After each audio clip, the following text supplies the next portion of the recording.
Hello दोस्तों, वाईडी study centre पर आप सभी का स्वागत है। तो आज हम लाए हैं फिजिक्स का सेट 2। ये जितने भी क्वेश्चन है सब प्रीवियस ईयर क्वेश्चंस है। ये 2010 का पूछा हुआ क्वेश्चंस है। ये 2010 में जितने भी प्रीवियस ईयर क्वेश्चन पूछे गए थे फिजिक्स का, वो हम सारे ऑब्जेक्टिव लेके लाए हैं 12th का। तो वीडियो में अंत तक बने रहिएगा। अगर वीडियो अच्छा लगे तो चैनल को सब्सक्राइब लाइक ज़रूर करिएगा। चलिए तो हम स्टार्ट करते हैं। तो आज का फर्स्ट क्वेश्चन है आयाम मंडलम में मंडलम सूचकांक क्या होता है। ऑप्शन है सदा शून्य होता है, या 0 से 1 के बीच होता है, या 1 तथा अनंत के बीच होता है, या इनमें से कोई नहीं होता है। चलिए दोस्तों, तो हम इसके बारे में जानते हैं। देखिए, पहले थोड़ा रफली कर लेते हैं कि आयाम मंडलम आखिर होता क्या है। तो चलिए जानते हैं आयाम मंडलम। आयाम मंडलम, देखिए दोस्तों, आयाम मंडलम होता क्या है इसके बारे में थोड़ा सा जान लेंगे, उसके बाद इसके हम लोग आंसर पे चलेंगे। तो देखिए आयाम मंडलम, देखिए मंडलम एक युक्ति होता है। मंडलम क्या होता है कि युक्ति होता है। मान के चलिए कि ये युक्ति है मंडलम, ये एक युक्ति है। तो ये करता क्या है, इसका काम यही है कि मान के चलिए कि हम इसको इधर से अगर उच्च आवृत्ति देते हैं, अगर इसको हम उच्च आवृत्ति देते हैं तो ये इसको निम्न आवृत्ति में कन्वर्ट करके हमको देता है। निम्न आवृत्ति में ये कन्वर्ट करके हमको इधर से देता है। देखिए, तो मंडलम क्या है। मंडलम मेनली मंडलम एक वाहक है जो क्या करता है कि उच्च आवृत्ति तरंगों को निम्न आवृत्ति के तरंगों में परिवर्तित करता है। अगर लिखना चाहते हैं तो लिख लीजिए। देखिए, तो मंडलम, देखिए मंडलम एक वाहक है। तो ये हम लोग जाने मंडलम के बारे में कि मंडलम क्या है। देखिए, तो मंडलम क्या है। मंडलम युक्ति है, एक युक्ति है। जैसे अभी हमने ये ऊपर देखा कि ये एक युक्ति है जिसमें अगर हम उच्च आवृत्ति इनको देंगे, उच्च आवृत्ति की जो तरंग होगी अगर इसमें जाएगा तो वो निम्न आवृत्ति की तरंग के रूप में आती है बाहर। तो यानी ये एक ऐसा युक्ति है जो उच्च आवृत्ति के तरंगों को निम्न आवृत्ति के तरंगों में बदल देती है। चलिए, तो यहाँ पे देख लीजिए मंडलम क्या है। तो मंडलम एक उच्च आवृत्ति वाहक तरंगों को निम्न आवृत्ति के वाहक तरंगों में बदलती है। आगे देखिए दोस्तों, आयाम के आधार पर मंडलम के 3 प्रकार होते हैं। जी हाँ, आयाम के आधार पर मंडलम के कितने प्रकार होते हैं। 3 प्रकार होते हैं। एक नंबर होता है आयाम मंडलम। आयाम मंडलन यहाँ पे ना होगा। 2 नंबर होगा आवृत्ति मंडलन। आवृत्ति मंडलन।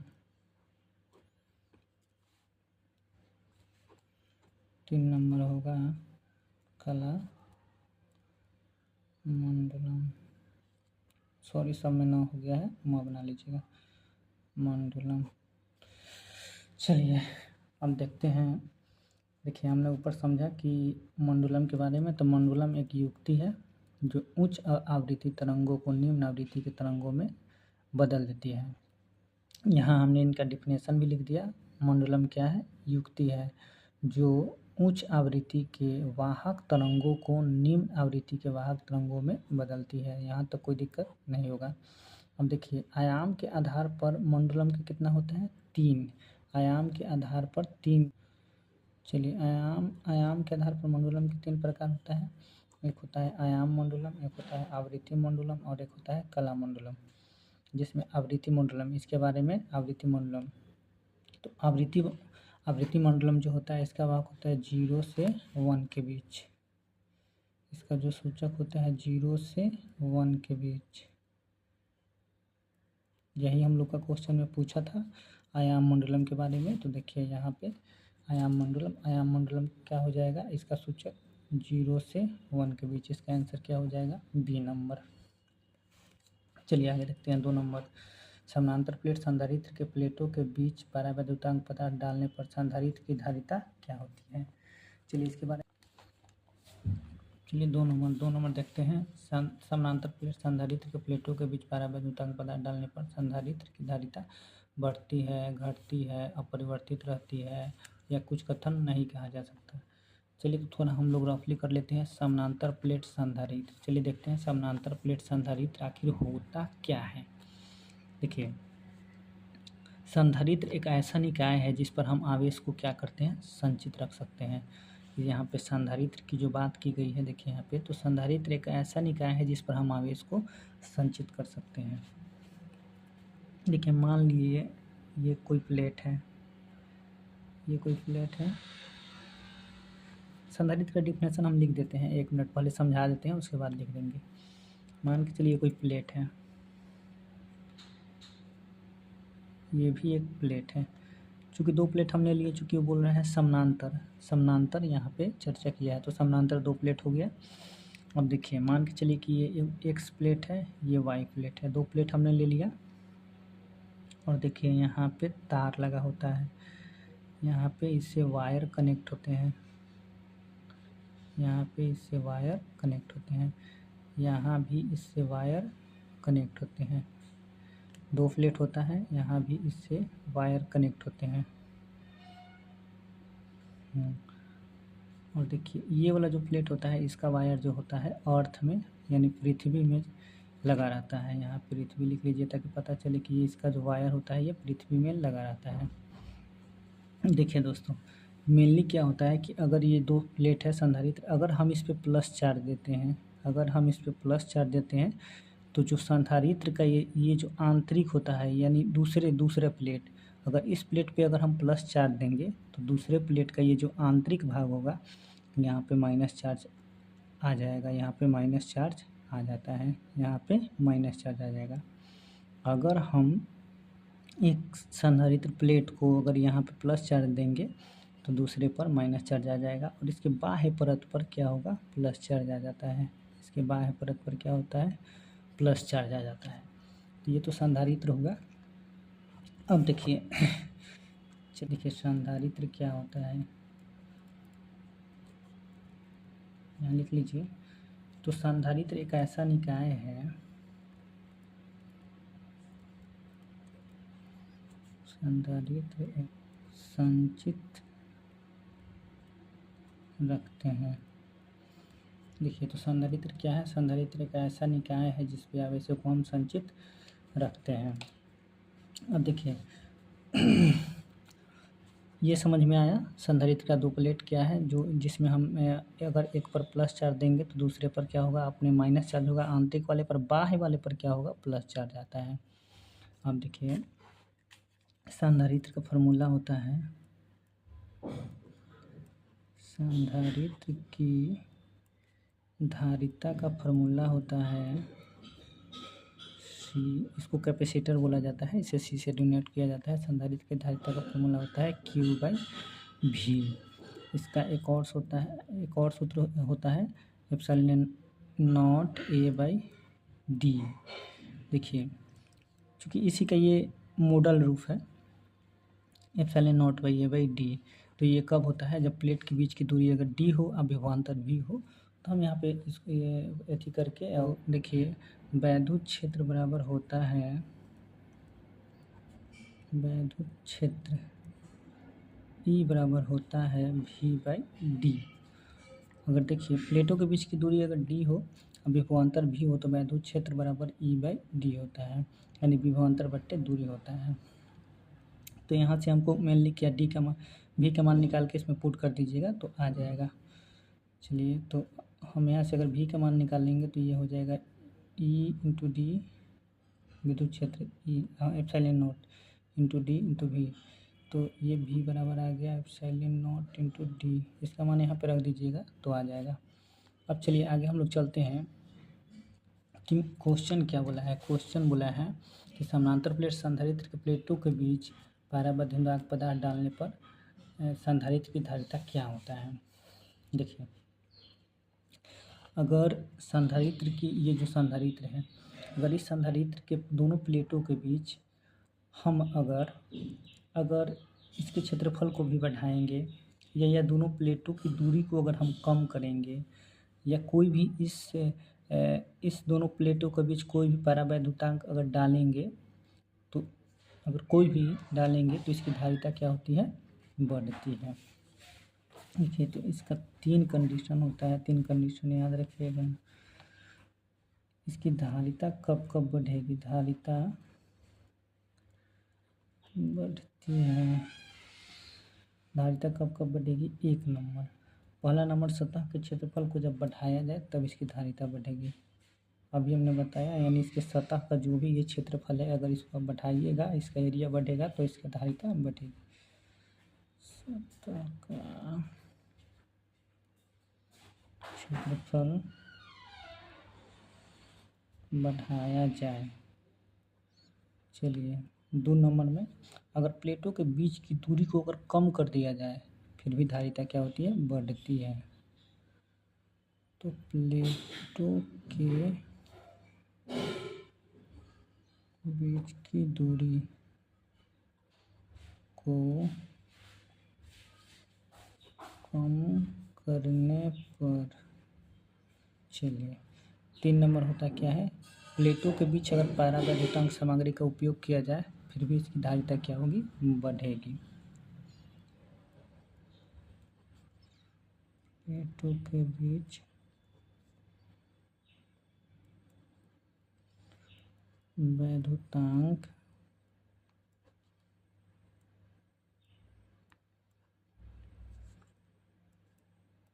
पदार्थों का उपयोग किया जाए।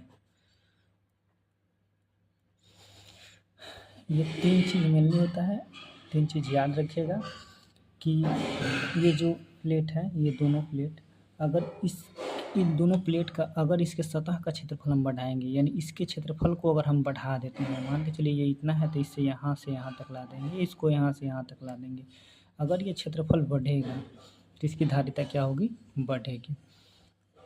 नहीं तो अगर ये जो प्लेट है, ये प्लेट है तो इसके डिस्टेंस को, इसकी दूरी को हम लोग कम कर देंगे, यानी ये ज़्यादा है, इसको अगर हम कम करेंगे फिर भी इसकी धारिता क्या होगी, बढ़ेगी। अगर इसमें कोई भी परावैद्युतांक, अगर कोई भी मटेरियल डालते हैं, परावैद्युतांक पदार्थ अगर कोई भी इसमें उपयोग हम करते हैं तो इसकी धारिता क्या होती है, बढ़ती है। ये 3 चीज़ मेनली याद रखिएगा। ये तो क्वेश्चन में ये बोला है नीचे वाला कि प्लेटों के बीच अगर परावैद्युतांक पदार्थों का उपयोग किया जाए, अगर कहीं ये उसमें ये पूछा जाता है कि प्लेटों के बीच की दूरी अगर हम कम कर देंगे तब धारिता पर क्या प्रभाव पड़ेगा। कभी ये भी पूछा जा सकता है कि अगर सतह का क्षेत्रफल अगर हम बढ़ाते हैं तो भी उसकी धारिता पर क्या प्रभाव पड़ेगा। तो तीनों केस में धारिता क्या होती है, बढ़ती है। तो चलिए, तो इसका आंसर क्या हो जाएगा, ए नंबर। अगर प्लेटों के बीच की अगर हम लोग परावैद्युतांक पदार्थ डालेंगे तो संधारित्र की धारिता बढ़ेगी। आगे देखिए 3 नंबर क्वेश्चन। 3 नंबर है कि एक 0.5 ओम प्रतिरोध वाला आममीटर को 1.5 वोल्ट की विद्युत वाहक बल्ब के सेल से जोड़ा जाता है। अगर 2 एम्पीयर की धारा परिपथ में बहती है तो सेल का आंतरिक प्रतिरोध है। चलिए देखिए 3 नंबर क्वेश्चन है, ये न्यूमेरिकल टाइप क्वेश्चन है, बहुत ही अच्छा क्वेश्चन है, ध्यान दीजिएगा। देखिए न्यूमेरिकल क्वेश्चन में सब फर्स्ट ऑफ ऑल आपको करना कुछ नहीं है, जो चीज़ उसमें दिया है आपको हूबहू लिख लेना पड़ता है। देखिए तो इसमें जो भी दिया है हम लिखेंगे। 0.5 प्रतिरोध वाले आममीटर, तो आममीटर का यहाँ पे प्रतिरोध दिया है, क्या दिया है, 3 नंबर है यहाँ पे आममीटर का प्रतिरोध। आममीटर का प्रतिरोध को हम लोग R से दर्शाते हैं, कितना है, 0.05 है, 0.05 ओम हो गया। आगे चलिए, कहा है कि आममीटर को 1.5 वोल्ट वाला विद्युत वाहक बल, अब देखिए यहाँ पे विद्युत वाहक बल दिया है, विद्युत वाहक बल, विद्युत वाहक बल को हम लोग ई से दर्शाते हैं, ये दिया है कितना, 1.5 वोल्ट। आगे देखिए आगे क्या दिया है, आगे दिया है कि अगर 2 एम्पीयर की धारा परिपथ में बहती है, यानी धारा दिया है, क्या दिया है, 2 एम्पीयर की धारा यानी करेंट यानी आई का मान दिया है, धारा आई का मान दिया है कितना 2.0 एम्पीयर, इतना कुछ दे दिया है। और चलिए देखिए अब इसमें हमसे पूछ क्या रहा है, पूछ रहा है कि परिपथ में बहती है तो सेल का आंतरिक प्रतिरोध क्या होगा। देखिए मान के चलिए कि अगर ये कोई हम बनाए अमीटर, ये कोई सेल बनाते हैं, ये सेल बनाए हैं, यहाँ कोई प्रतिरोध जोड़े हैं, मान के चलिए कि ये अमीटर, यहाँ 3 चीज़ दिया हुआ है जो कि हमने लिख लिया। अमीटर का प्रतिरोध दिया हुआ है, अच्छा विद्युत वाहक बल दिया हुआ है और धारा आई दिया हुआ है। अब मान के चलिए कि यहाँ पे हम देखते हैं, यहाँ पे ये प्रतिरोध है तो ये प्रतिरोध R बराबर दिया हुआ है। और अच्छा यहाँ आंतरिक प्रतिरोध पूछ रहा है, आंतरिक प्रतिरोध, तो माना कि आंतरिक प्रतिरोध R है, हो गया। अब देखिए दोस्तों, अब देखिए अब चूँकि धारा बराबर हम लोग जानते हैं, ये तीनों में कोई ना कोई रिलेशन होगा। धारा बराबर आई बराबर होता है फार्मूला E/R प्लस R, ये फार्मूला होता है E/R प्लस R। अगर हम यहाँ से निकालेंगे R प्लस R तो ये आई कहाँ से आ जाएगा नीचे, यानी E/I आ जाएगा। अब देखिए यहाँ से हमको आई इसका मान निकालना है, ये छोटा वाला R का मान निकालना है, तो ये R बराबर हो जाएगा E/I माइनस R। देखिए E विद्युत वाहक बल का मान दिया हुआ है कितना 1.5, I करंट कितना है 2, माइनस ये कितना है R कितना है, R प्रतिरोध 0.05। बस इसको सॉल्व कर देना है, आंसर आ जाएगा। यहाँ से 10 हटेगा 0 बैठेगा, यहाँ से ये हटेगा तो यहाँ नीचे 100 हो जाएगा। इसका लघुत्तम लीजिएगा कितना 100 होगा, ये 20 तो ये कितना हो जाएगा 75, ये कितना 100 तो ये 5, इसको घटाइएगा तो ये कितना हो जाएगा 70/100, ये कितना आएगा 0.770 ओम आ गया। चलिए इस आंतरिक प्रतिरोध हमने निकाल लिया, आंतरिक प्रतिरोध, तो आंतरिक प्रतिरोध R कितना आया 0.7। चलिए आगे हम लोग देखते हैं 4 नंबर क्वेश्चन है, विद्युत आवेश का क्वांटम ESU मात्रक में होता है। तो सबसे पहले देखिए ESU ये होता क्या है, ESU देखिए दोस्तों, ESU इसका मतलब होता है इलेक्ट्रोस्टैटिक यूनिट ऑफ चार्ज,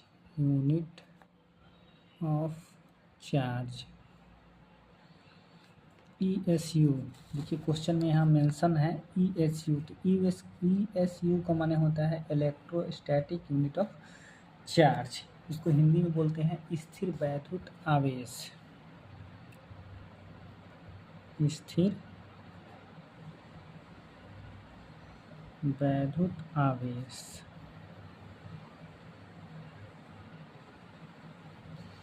चलिए इसको बोलेंगे, हिंदी में बोलेंगे स्थिर वैद्युत आवेश, या इसका एक और नाम है स्थैत कूलाम, इसको एक और नाम से बोलते हैं स्थैत कूलाम।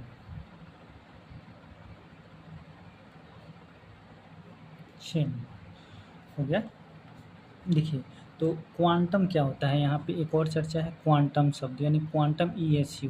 तो क्वांटम का मतलब होता है सबसे छोटा मूल आवेश, क्वांटम का मतलब होता है सबसे छोटा मूल आवेश, सबसे छोटा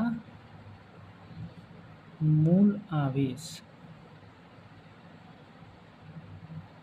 देखिए दोस्तों, सबसे छोटा मूल आवेश कौन होता है, सबसे छोटा मूल आवेश होता है कूलाम, और जितने भी मात्रक होते हैं इसी का गुणज होता है, कूलाम का ही गुणज होता है। अब देखिए आवेश का मात्रक मेनली जो आवेश का मात्रक होता है वो होता है 1.6 × 10⁻90 कूलाम। और देखिए एक और मात्रक होता है 4.8 × 10⁻10 ESU, जो कि आपका देखते हैं इस दोनों में से कौन मान दिया है, तो यही दिया 4.78, यानी लगभग करीब का मान दिया है, तो इसका आंसर हो जाएगा A नंबर। यानी विद्युत आवेश का क्वांटम ईएसयू मात्रक क्या होगा 4.8। देखिए ये पूरा मान एग्जैक्ट याद रखिएगा 4.8 इंटू 10⁻⁻10 ESU हो गया। चलिए आगे हम लोग देखते हैं 5 नंबर। एक एकांकी चालक के लिए निम्न में से कौन सा अनुपात स्थिर अचर होता है। तो एक एकांकी आवेश के लिए देखिए एकांकी आवेश के लिए एकांकी चालक का आवेश एकांक होता है Q/V, जिसमें Q क्या होता है आवेश और V क्या होता है विभव। तो पूछा क्या है, एक एकांकी चालक के लिए निम्न में से कौन अनुपात अचर होता है। तो अचर कौन होता है, देखिए यहाँ पे विभव विभव बाई आवेश क्या होगा, विभव बाई आवेश आवेश बाई विभव, आवेश बाई विभव। तो आवेश बाई विभव इसमें है, यहाँ पे कुल आवेश दिया है, उससे कोई दिक्कत नहीं, यही आंसर हो जाएगा कुल आवेश बट्टा विभव, ये नंबर। चलिए हम लोग आगे देखते हैं। 7 नंबर क्वेश्चन है किलोवाट घंटा मात्रक है। तो ये छोटा बहुगा सा क्वेश्चन है, ये ऊर्जा का मात्रक है। किलोवाट घंटा किसका मात्रक है, ऊर्जा का। समरूप वेग से है, समरूप वेग से चलमान आवेश उत्पन्न करता है। तो ये हो जाएगा केवल विद्युत क्षेत्र में, केवल चुंबकीय क्षेत्र में, विद्युत क्षेत्र और चुंबकीय क्षेत्र दोनों में। देखिए इसके बारे में थोड़ा हम लोग समझ लेते हैं, ये क्या है, क्वेश्चन क्या कर रहा है। कह रहा है कि समरूप वेग से चलमान आवेश उत्पन्न करता है। तो मान लिए 8 नंबर क्वेश्चन है, मान ली कि ये कोई आवेश है क्यू कोई आवेश है और ये जब स्थिर अवस्था में रहता है, यानी जब ये आवेश स्थिर में रहता है तो इसके चारों ओर विद्युत क्षेत्र उत्पन्न होता है। जब ये स्थिर है तो इसके चारों ओर क्या होगा, विद्युत क्षेत्र उत्पन्न होगा, चारों ओर विद्युत क्षेत्र उत्पन्न होता है। देखिए माना कि ये कोई क्यू आवेश है, अगर ये कोई क्यू आवेश ये अगर स्थिर है, अगर ये आवेश स्थिर है तो इसके चारों ओर विद्युत क्षेत्र उत्पन्न होगा। अगर यही चलने लगे, यही आवेश जो है चलने लगे, अगर ये आवेश चलने लगे, अगर आवेश चलने लगता है यानी कोई क्यू आवेश है ये चलने लगा, तो जब ये चलता है तो ये तो चारों ओर विद्युत क्षेत्र उत्पन्न करेगा ही करेगा, इसके साथ साथ चुंबकीय क्षेत्र भी उत्पन्न करता है। यानी विद्युत क्षेत्र तो ये उत्पन्न करता ही करता है चारों ओर, इसके साथ साथ ये चुंबकीय क्षेत्र भी उत्पन्न करेगा, चुंबकीय क्षेत्र भी उत्पन्न करता है। देखिए माना कि ये कोई क्यू आवेश है, अगर ये आवेश स्थिर है तो इसके चारों ओर विद्युत क्षेत्र उत्पन्न होगा, ये तो जनरल पता है। अगर जब ये आवेश चलने लगता है तो इसके चारों ओर विद्युत क्षेत्र उत्पन्न तो होता है, इसके साथ साथ चुंबकीय क्षेत्र भी उत्पन्न होता है। चलिए अब क्वेश्चन देखते हैं, क्वेश्चन क्या कह रहा है। तो क्वेश्चन बोला है कि समान वेग से चलमान आवेश उत्पन्न करता है। तो केवल विद्युत क्षेत्र, केवल चुंबकीय क्षेत्र, विद्युत क्षेत्र चुंबकीय क्षेत्र दोनों, इनमें से कोई नहीं। तो इसका आंसर क्या हो जाएगा, विद्युत क्षेत्र भी उत्पन्न करता है और चुंबकीय क्षेत्र भी उत्पन्न करता है, यानी सी नंबर। आगे देखिए 9 नंबर, ध्रुव प्रबलता का ऐसा ही मात्रक होता है।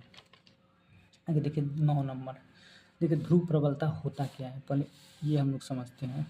क्वेश्चन बोला है कि ध्रुव प्रबलता का ऐसा ही मात्रक क्या होता है। देखिए ध्रुव प्रबलता होता क्या है, ध्रुव प्रबलता होता है, मान के चलिए कि ये कोई मैग्नेट है, ये कोई मैग्नेट है, तो ये मैग्नेट के अंदर क्या है, ये गुण है कि हाँ ये कोई भी आयरन पदार्थ या किसी भी को भी ये खींचेगा। और ये मान के चलिए ये कोई आयरन है और इसको ये क्या करेगा, अपनी ओर खींचेगा। तो इस जो खींचने की इसकी जो शक्ति होती है उसी को हम लोग क्या बोलते हैं, ध्रुव प्रबलता। यानी किसी चुंबकीय ध्रुव द्वारा चुंबकीय पदार्थों को अपनी ओर आकर्षित करने की जो शक्ति होती है उसे क्या बोलते हैं, ध्रुव प्रबलता। तो चलिए हम इसका एक डेफिनेशन जान लेते हैं। ध्रुव प्रबलता, ध्रुव प्रबलता किसे कहते हैं, तो किसी चुंबकीय ध्रुव और आकर्षण करने की शक्ति को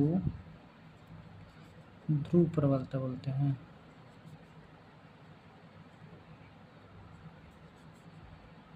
अगर कभी ये आए क्वेश्चन की ध्रुव प्रबलता क्या है, ध्रुव प्रबलता किसे कहते हैं, तो ये समझ लीजिए। मान के चलिए कि एक चुंबक है, मैग्नेट है, ये एक मैग्नेट है, और ये भी मान के चलिए कोई मैग्नेट ही है छोटा, तो इसमें ज़्यादा गुण होगा इसको खींचने के लिए छोटा वाला को, चूँकि ये बड़ा है ये छोटा है, तो इसमें ज़्यादा शक्ति होगा, ये इसे अपनी ओर खींचेगा।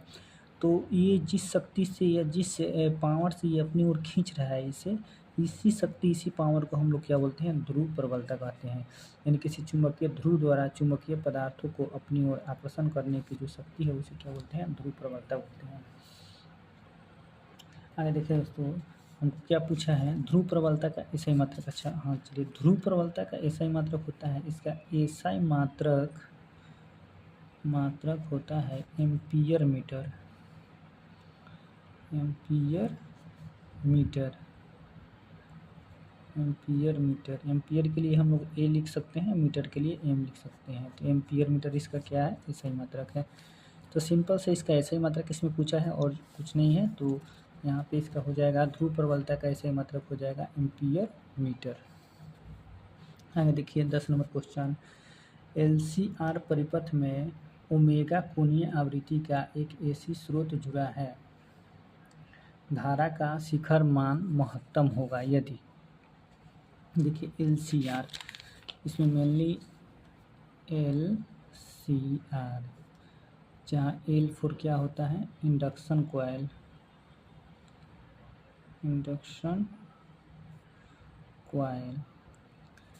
देखिए एलसीआर की चर्चा किया गया है, यानी एलसीआर यानी एल फोर क्या हो गया, इंडक्शन कॉइल, यानी इसका हिंदी होगा प्रेरण कुंडली।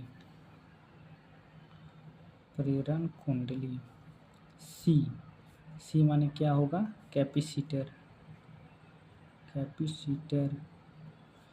इसका हिंदी होता है संधारित्र। और आर माने क्या होगा, रेजिस्टेंस, इसका हिंदी क्या होगा, प्रतिरोध। चलिए, यानी एलसीआर परिपथ में बोला है तो एल में क्या होगा, इंडक्शन कॉइल यानी प्रेरण कुंडली, सी माने क्या होगा, कैपेसिटर संधारित्र, आर माने क्या होगा, रेजिस्टेंस यानी प्रतिरोध।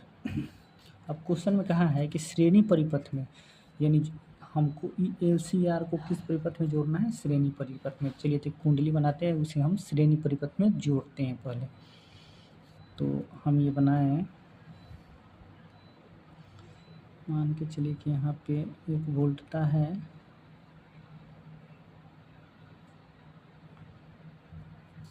चलिए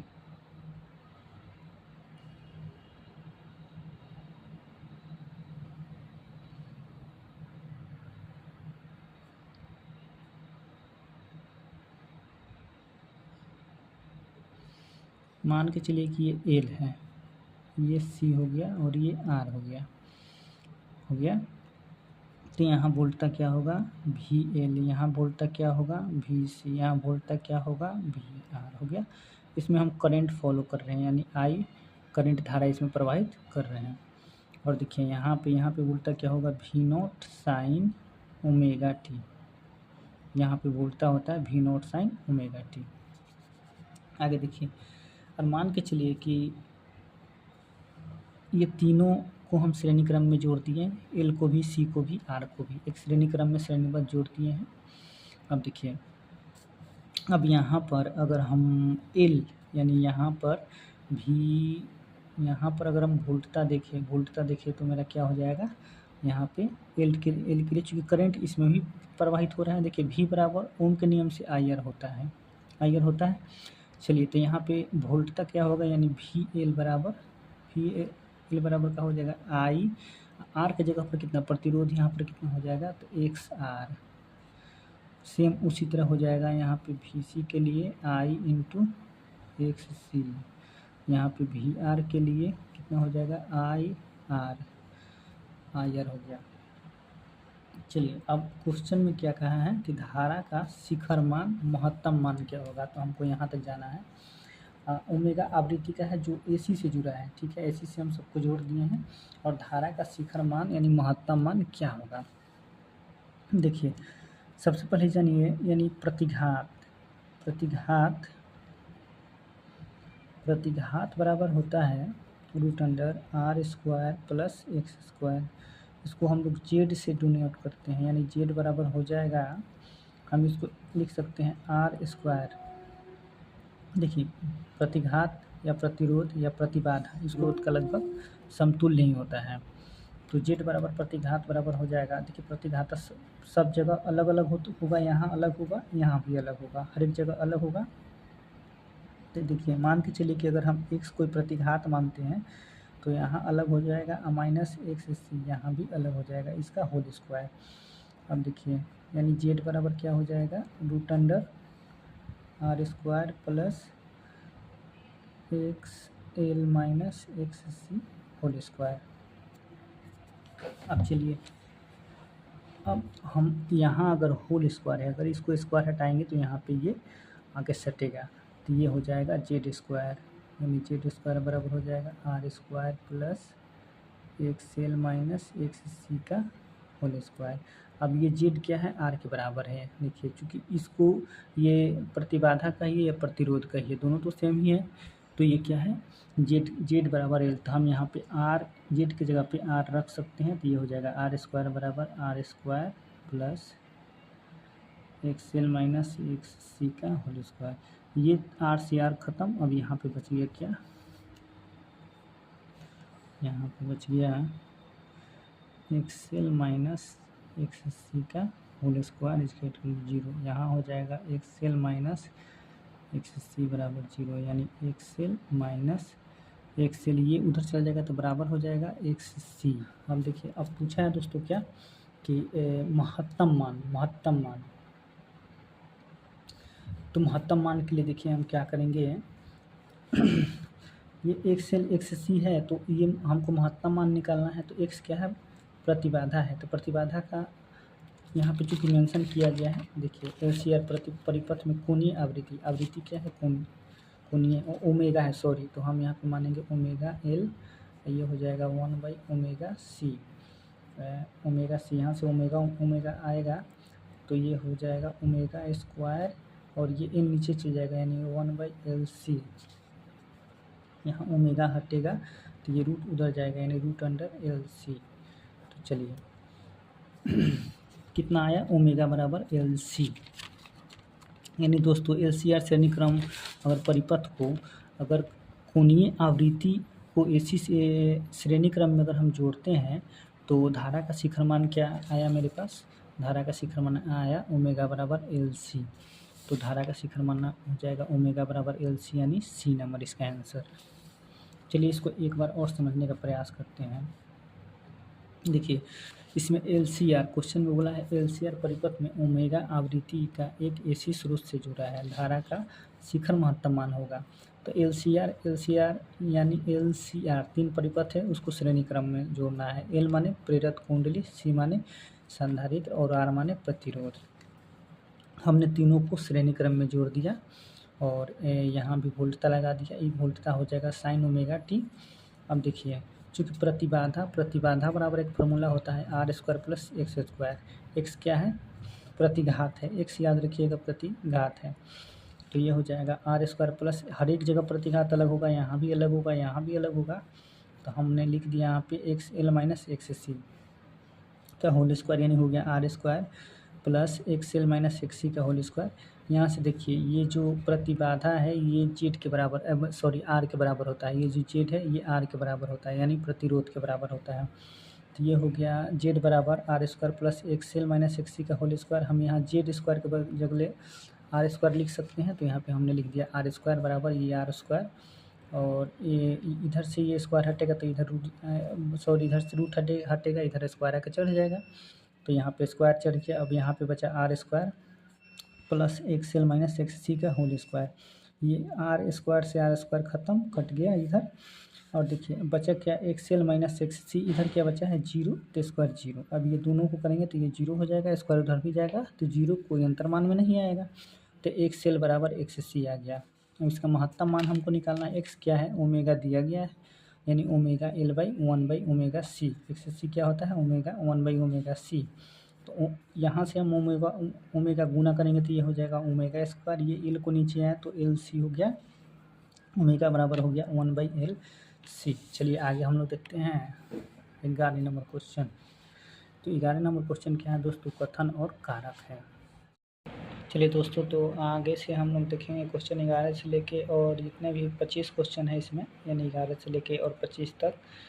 तो वीडियो लंबा हो जाए इसके लिए हम वीडियो को यहीं पे स्टॉप करेंगे, और इसके बाद एक और हम वीडियो अलग से दूसरा बनाएंगे, वो पार्ट 3 रहेगा, और पार्ट 3 में हम 11 से लेके 25 तक क्वेश्चन कवर करने वाले हैं। ओके, थैंक्स, जय हिंद।